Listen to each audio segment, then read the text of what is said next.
సంపూర్ణ ఆయురారోగ్యాలతో అందరూ వర్ధిల్లాలని కోరి ప్రార్థిస్తూ జై సాయిరాం. తిరుమల శ్రీ వెంకటేశ్వర స్వామివారిని డిప్యూటీ స్పీకర్ రఘురాంరాజు దర్శించుకున్నారు. ఈ రోజు ఉదయం స్వామివారి సుప్రభాత సేవలో పాల్గొని మొక్కులు చెల్లించుకున్నారు. దర్శన అనంతరం రంగనాయకుల మండపంలో వేద పండితులు వేద ఆశీర్వచనం అందించారు.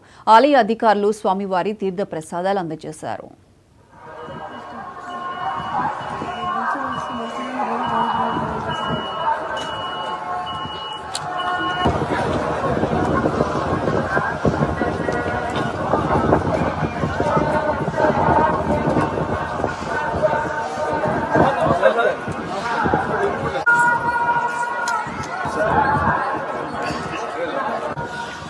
Nada.